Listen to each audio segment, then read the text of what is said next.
Hi, and welcome to video number 2, which is what you need to have beforehand. Basically, what you need to have in terms of tools and things you need to have before you actually connect to your FTP account. Now, obviously, I said this before, if you have a domain name web hosting, you've connected all the DNS servers, you have your web hosting account ready, you have your everything ready, then you can go ahead and skip to video number 4.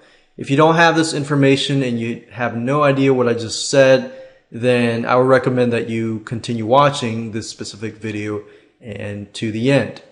So in this case, you're going to need 3 things. You're going to need a domain name, you're going to need web hosting, and you're going to need access to FTP software. You can use any FTP software you like, but in this case, I'm using FileZilla.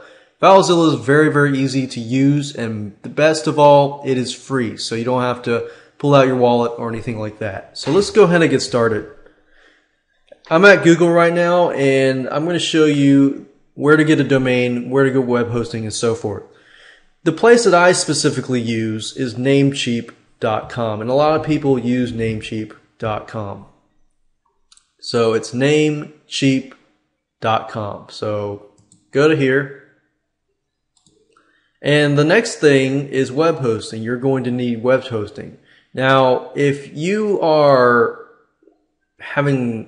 just getting started and you don't have a web hosting account yet, then I would specifically recommend HostGator.com, which is HostGator.com. So you need a domain name and you need web hosting. And the reason why is domain name is basically the address to wherever you are going to go to. So whatever is www.yourdomain.com, that domain name is, you're going to have to buy it from a domain registrar, whether it's Namecheap.com, GoDaddy.com, and so forth. But in terms of cheapness, Namecheap, and service, I would say over the years, Namecheap.com has been reliable, so I highly recommend them. So in order to figure out whether a domain name is available or not, you're going to have to enter it here. So if you're stuck, you need to find a domain name and so forth. You need to figure out a domain name and type it here.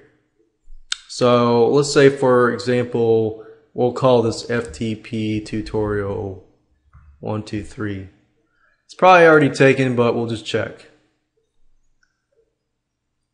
Okay, so it is available, which means that I can purchase it on a yearly basis. Now, when you buy a domain name, you're not actually owning that forever. You're basically renting it. So imagine you go to the library and you're renting it, instead of a couple months, you're renting it for a year.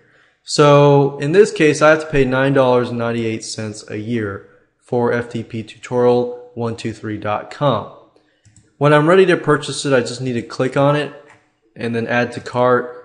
And of course, just like any other site where you buy items from, you can go through and pay for that domain name. Once you buy that domain name, I'm going to show you, how to connect that domain name with a web hosting company, and I'll show you that in video number 3. I want to make sure I break up everything in bite-sized chunks so that I don't overwhelm you. HostGator.com is a good web hosting company that you can use. You don't have to use HostGator. You can use any other hosting company you want. And like I said, repeated again, Namecheap.com. You don't have to use Namecheap's web hosting. You can use HostGator or anything else. Now with HostGator, you want to pick a plan. I'd recommend, if you're starting out, just get a basic, simple plan. You can always upgrade later. What I would probably recommend is just the hatchling plan. Let's say, for example, you're getting a website. Depending on the plan, it really just depends on what you need. Let's say, for example, you're only going to have one domain for the next half year. If that's the case, I would stick with this. If you're going to expand in the future and you're going to get a lot of domain names, then I would recommend this one or this one. But this one's probably pretty much all you need to get. So, of course, go through the process of basically just ordering and purchasing just like any other product, purchase that, and that's it. Then the next thing is you're going to need FTP software, so I recommend FileZilla, and you spell that as File Zilla, and you click here. It's the one at the top at FileZilla-project.org. And I recommend just go ahead and download this. You don't need to download this. Just download the client for FileZilla client.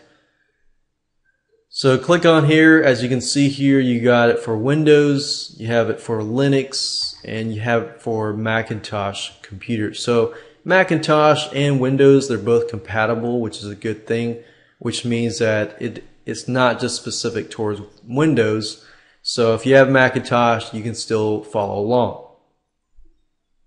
So go ahead and download. I recommend that you download the .exe files for Windows, and for Macintosh, download these files too.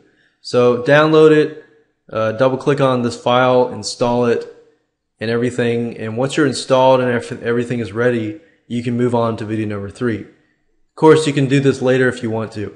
So in video number 3, I'm going to talk about how to take the domain name and connect it to whatever web hosting company you have. And I'm actually physically going to go inside my account and show you step by step what to do.